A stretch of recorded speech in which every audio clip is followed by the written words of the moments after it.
Chapter the 6th, The Calm Before the Firestorm. In which good times are remembered, unwanted feelings are brought forth, and drugs are abused. Like, dude. Ginger snap. The cave wasn't that hard to find. A mighty gash in the side of a small hill, it looked as though the dragon had simply pried apart the ground with sheer brute force. Ironically, atop the crest were several of the only living ironwood trees to be seen for miles in any direction. It stood out pointedly, a proclamation of dominance over the land, a crown of green for the king of the hill. Some ways away, behind a cluster of scorched boulders, the Cinderwings waited for the rest of their numbers to arrive. The scent of dragon was strong in the air, now, and the diamond dogs had grown skittish. Their alpha kept watch, lying on a small, flat-topped rock, her head rested down upon her forelegs, eyeing the way into the dragon's lair with a frown upon her face. Aside from the occasional blink or flick of the ear, she was still and silent. Ginger felt eerily calm, a state of mind which she rarely experienced. It was the calm before the storm, she assumed. Though, she couldn't deny she was nervous. How could she not be? They were about to storm the horde of a dragon, one of the most dangerous creatures in the world. They were like castles, if castles were scaly, flying, and could breathe fire. She scowled. This could go very wrong, very fast. The time for action had arrived, though. She could not back out of this, not now, not so close. Her standing would plummet, her pack would rise up against her, overthrowing Echo first, through sheer numbers, challenging them over and over again until even his renowned stamina failed him, and then the new beta would come after her. Until she redeemed herself, she would know no rest, always glancing over her shoulder in fear of an uprising. Like it or not, she needed the mute diamond dog as second in command. His unwillingness to lead cemented her into power. She needed this to work badly. Her pack would explode onto the radar of the Diamond Lords. With their attention, she could begin her own path to greater power. And that path started here, today, in the shadow of a pile of blackened rocks. Sudden noise came from behind. Ginger turned, to find Luther bounding up, the pudgy diamond dog clad in an ill-fitting suit of patchwork armor. The others, he announced, his tail wagging slightly. They are here, from that way. He pointed over towards the west, where the pinpricks of color on the bleached landscape were closing in. About damn time. Ginger frowned at the distant specks. They'd be here in 5, maybe 10 minutes. Ready the rest, she snapped. Sharpen your claws and get your armor ready. Luther attempted to salute, but knocked himself in the face with his spear, the overlarge helm he was wearing comically bouncing around on his skull. And for Celestia's sake, give that kettle you call a helmet to some pony bigger than you. But it is kettle. One of Ginger's eyes twitched. Does Coconut know you're using that? I ask Food Bunny if I can borrow. He say yes. Does he know what you're using it for? Luther looked like he was about to say something, and then abruptly deflated. Uh-oh. Ginger fixed him with a stare. I don't think he'd like his soup kettle used as a helmet. When we get back, I'm not responsible for what happens to you, but take some advice. Give it back to him when he doesn't have anything nearby. W.I. You will never look at a spatula the same way ever again. Luther's eyes widened. With a start, he scrambled away towards the others, tail tucked down between his legs. Ginger glared after him for a moment, then burst into quiet laughter. Halnick was straighter and more scared of her pacifistic kook than me. I'll never know. Then again, the jolly chef was unusually skilled with those sharp utensils of his. The unicorn shuddered to herself. The nearby Cinderwings began to prepare, just as she asked. Lassie was already outfitted, clad in leather and iron-banded armor and carrying an enormous longbow. The quiver across her back held arrows longer than Ginger's body. Each had been tipped with a diamond arrowhead. The female was the only one of the pack who had anything like it, and took pride in that. Nearby, Luther finished tightening his kettlepot helmet, scraps of metal dangling loosely around his body with no particular concern for order. His spear was crooked, and the diamond tip notched. Out of them all, Old Yeller remained, wearing only a ragged vest and the pack collar. His own spear, a long and warped piece of driftwood, capped with a narrow steeple of iron, was stuck in the ground as he leaned on it heavily. Yeller, I gave an order. Get your armor ready. Ginger approached him from the side, noticing the peculiar expression the venerable diamond dog wore. Something wrong, old-timer? Old Yeller gave her a meditative glance. I not bring armor. Armor will not stop dragonfire. Not much can. Such as two things. Your blade is one thing. It is mage metal. What you ponies call our arcanite. It repels magic, cuts through it. Dragonfire is magic. Dragon magic. A suit of mage metal will deflect this away. Ginger drew her sword from its scabbard and held the handle in a telekinetic grip, testing the familiar balance. So, this could repel dragonfire. Then, small wonder, it was a deadly, beautiful item, formerly the enormous spearhead from the green claw of his own weapon. It had been reforged into something a pony could use. After the Battle of Wet Oof, it had served Ginger well ever since, and she had become quite the swordsmare. Ginger shrugged and sheathed the blade again. What else? Another dragon, Old Yeller said bluntly. It takes another to match their might. Ginger looked at the cave on the hillside again, wondering if this was all really going to be worth it in the end. Old Yeller moved off to sit in the shade, sensing the conversation was at an end for a time. For a short while, there was only the rustle of wind, rasping over the burned and blackened landscape. The beating rays of the sun were relentless. All the diamond dogs were panting by now, roasting in their armor. The heat didn't bother her, though. It never did. She hoped that her special gift wouldn't fail her now. She would need it desperately. A flickering of a shadow spreading around her snapped Ginger out of her thoughts. Dragon! She immediately sprang up, reared around. Horn igniting, she launched a fireball at where she thought it might be. There was an awkward gasp of surprise, and Daring Do suddenly impacted right into her, knocking the pair tumbling end over end into the ash. Ginger coughed as she was slammed on top of Daring. Before rolling off the Pegasus, she staggered back to her hooves, about to chew the explorer out for scaring her like that. But when she saw Daring lying there, in a split second, her heart dropped into her stomach. The pith helmet strapped to her head was warped and smoldering, smoke obscuring her features. Daring! Oh, Buck! Buck! Ginger was at her side, pushing away the other slender wings as the ash settled from the landing. She rolled the mare onto her back, tearing off her helmet, and the Pegasus looked dazedly up. What ? Hush, she mumbled. Ginger gently shook her, almost hysterical. The sight of the Pegasus lying like that brought a queer sense of familiarity to her, like she'd been in this situation before. She nudged Daring with a hoof. Come on, Daring! Are you alright? Please tell me you're alright. I didn't mean to do that, I just thought you were something else. Then it hurt her. She had been in this situation before. Cloud. Ginger, come on, you alright? Ginger snapped opened her eyes, and found the world turned sideways. She lying on the soft, sweet grass out in a small field beyond the village. She rolled over onto her back, forelegs tucked against her chest. There was a pony lying beside her in a similar manner, a pretty Pegasus mare with a pale pink coat and a ruby red mane. She gave Ginger a warm, if somewhat dazed smile. Cloud, what happened? Why does my head hurt so much? The unicorn murmured. We, kind of took a tumble, said Cloud9. When you leaned out too far, the perch finally gave out. Ginger looked skywards. Above her was a small tree they liked to rest in. One of the branches was broken. Wow, we fell from there? Who, man, did we ever? Well, you did, at least. I swooped down underneath you and cushioned your fall. But still, Ginger, we hit pretty hard. For a second I thought you were a goner, Cloud9 said, sincere relief fetched across her face. She leaned aside and nuzzled Ginger on the cheek. Don't ever do that again, you klutz. Gave me a heart attack. Ginger warmly returned the nuzzle. Sorry, Cloud, she murmured. Guess I'm getting too fat for our special place. Cloud9 snorted, a rush of hot air in her ear. Philly, please, you've got flanks like the princess. Every penny knows that Pegasus are really light. It's how we're built, hollow bones, and all that. Ginger giggled, bopping her on the nose with her horn. The two young mares rolled around together in the grass, laughing as they playfully wrestled, not a care in the world.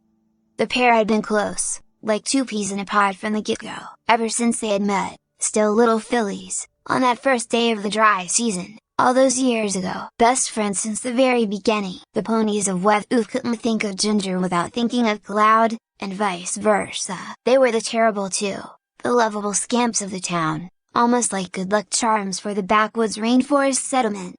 They were always getting into trouble, as young ponies were wont to do, stealing pies off of windowsills, accidentally setting fire to the old, decrepit schoolhouse so a new one could finally be built, terrorizing the Green Claw camp whenever the nearby Diamond Dog Pack brought in shiny gems for trade.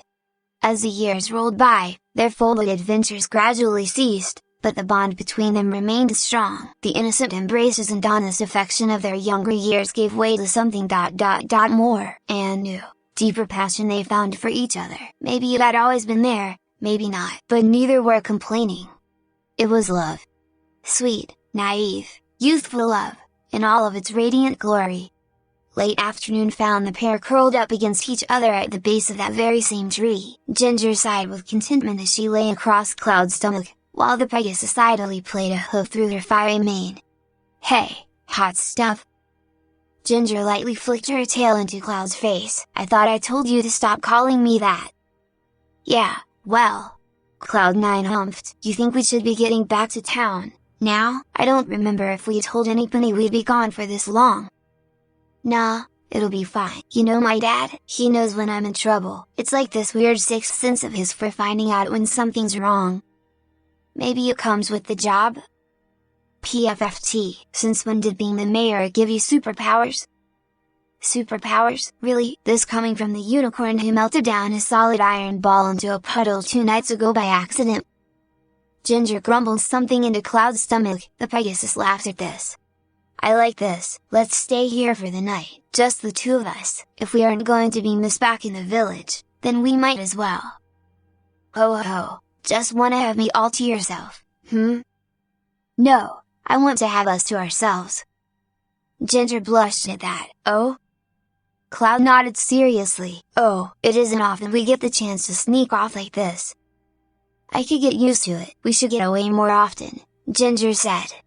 "Yeah, just the two of us." They lapsed into a comfortable silence, dozing together as the sun began to sink into the western sky.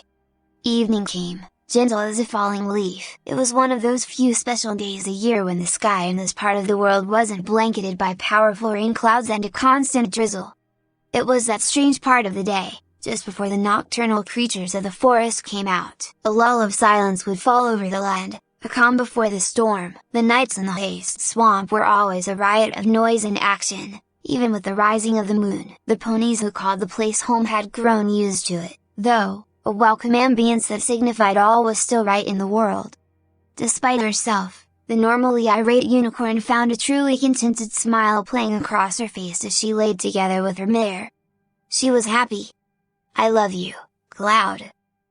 "I know, I love you too, Ginger." She was, for a blessed, fleeting moment, at peace. Ginger loomed over the fallen Pegasus, hoof frozen mid-nudge. Reality slapped her across the face. This wasn't Cloud9. Cloud9 was dead, had been dead since she was gone and buried, along with Ginger's heart. And yet, for an instant, Daring's tawny gold feathers flickered a pale pink. The unicorn sat down, hard, shaking her head violently as if to clear away the image. "Please please, are you okay?"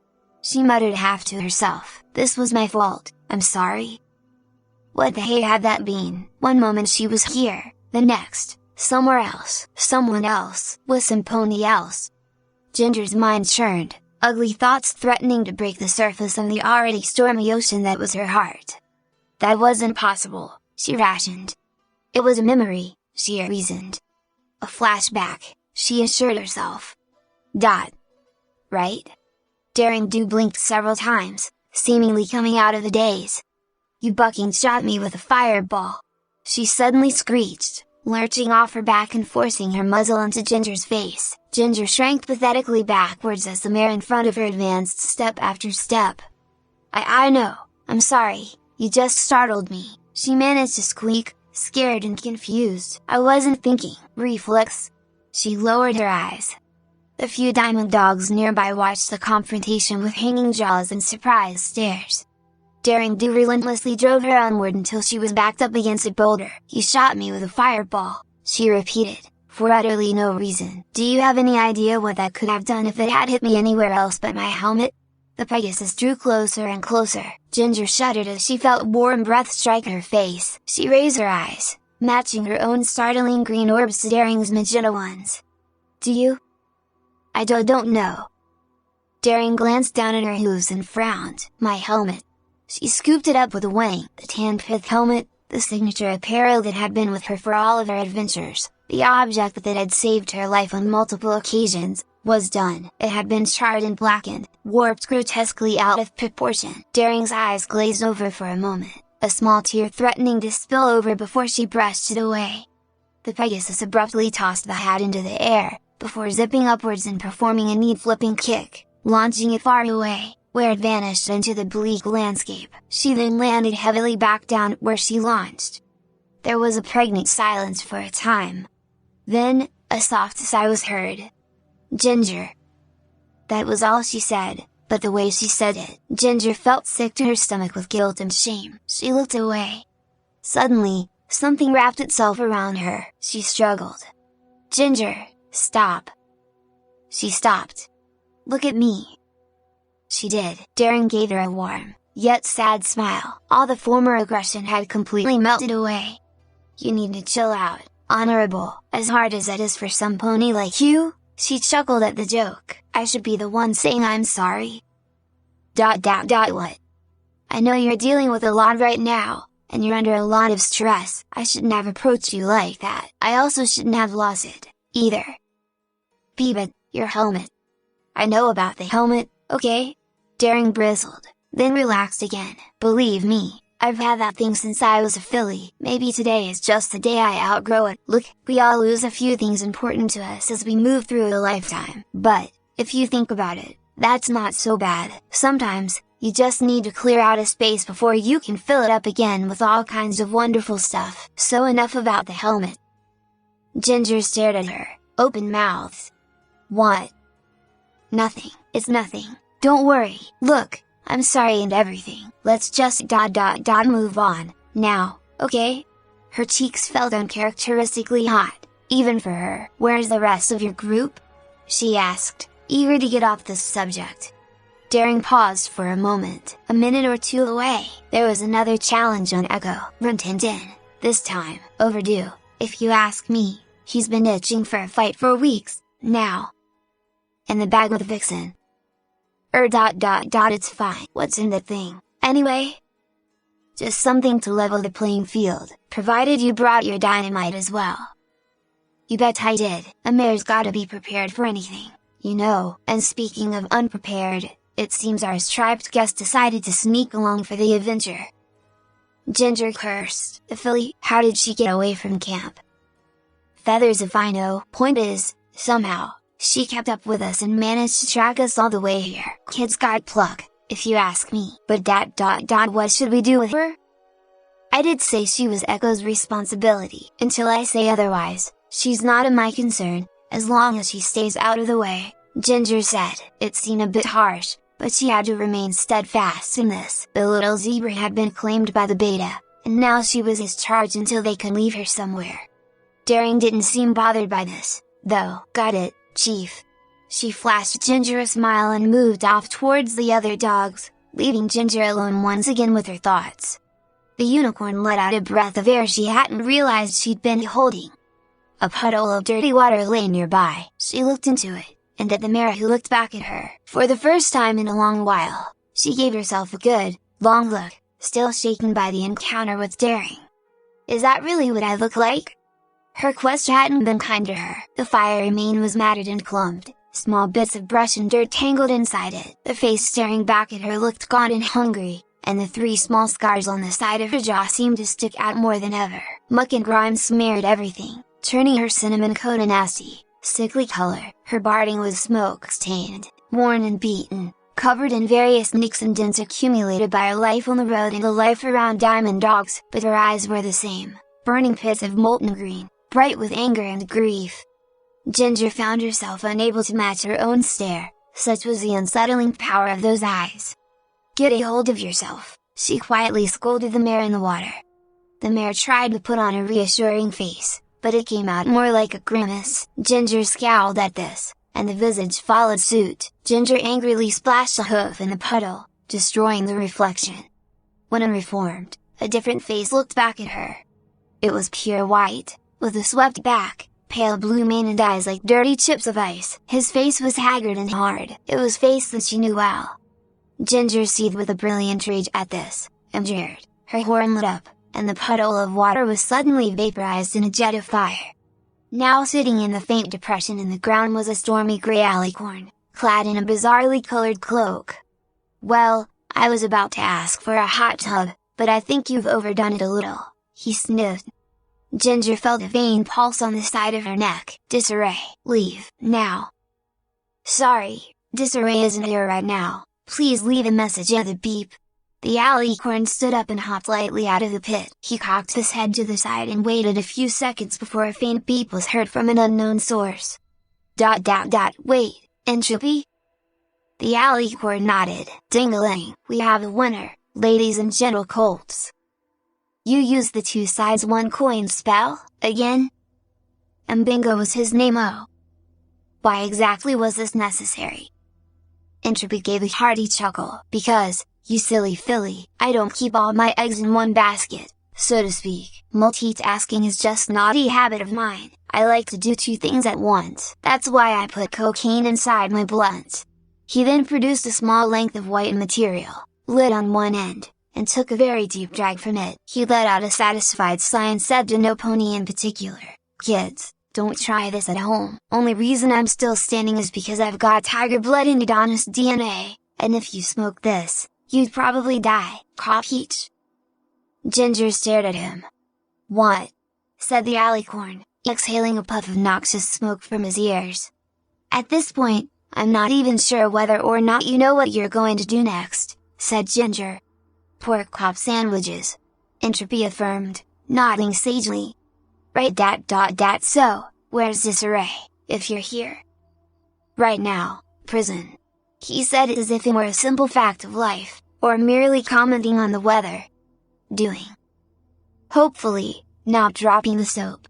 The more mild side of them once Prince declared seriously. "But, in all honesty, that's none of your beeswax, so I insist that you go stick your nose into a different hive." Curiosity killed the cat, after all.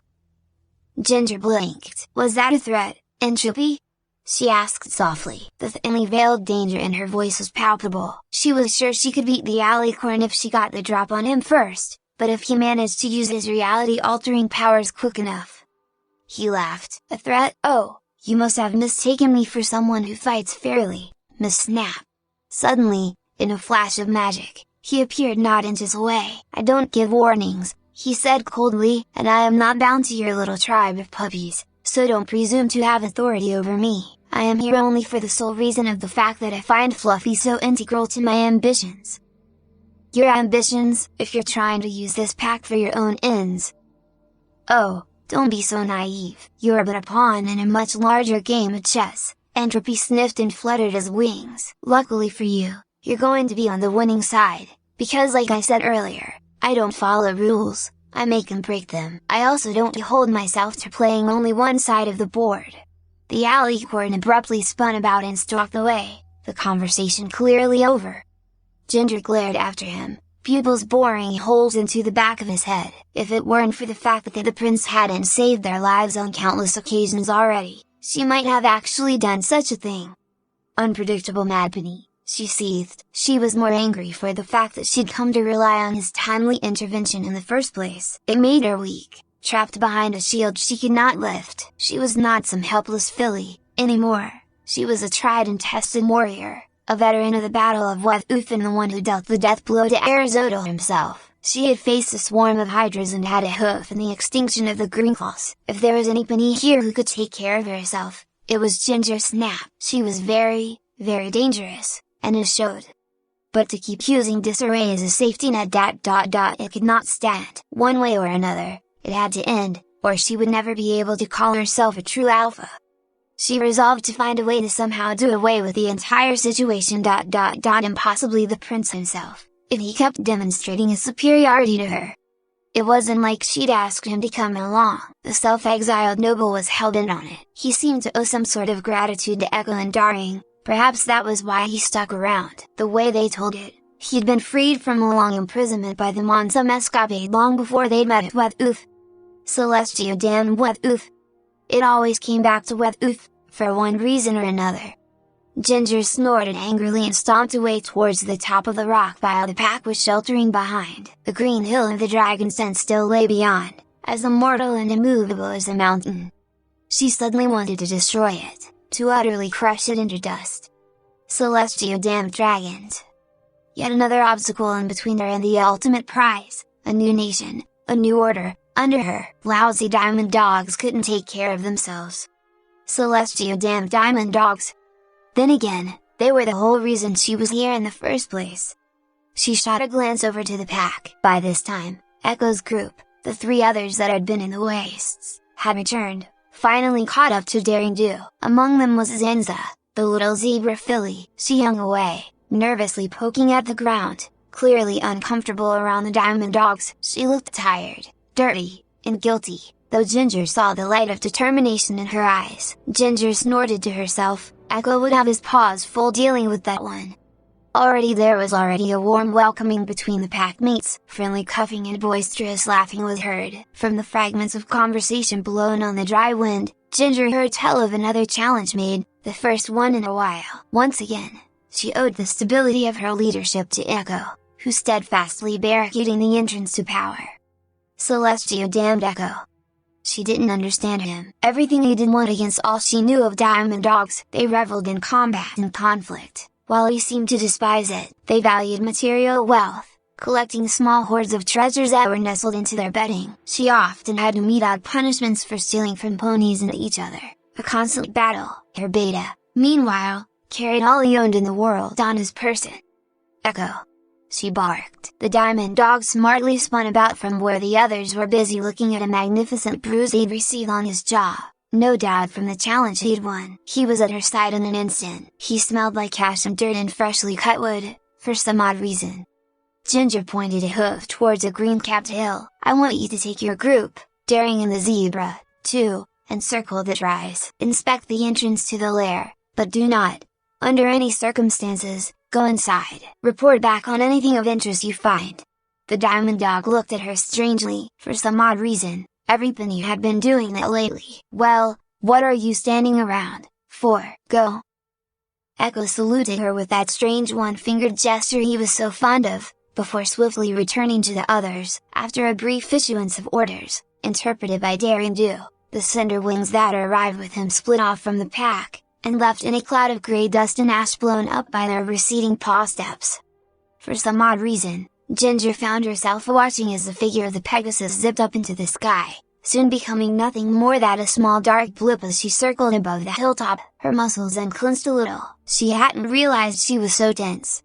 For a while, there was a peace. There was nothing to do until Echo's band returned with the report, except sit around idly and watch the distant hilltop and the specks now moving around it. She spent the time lying in the shade of the rock pile, her head in her forelegs, as her remaining pack lounged around and groomed each other.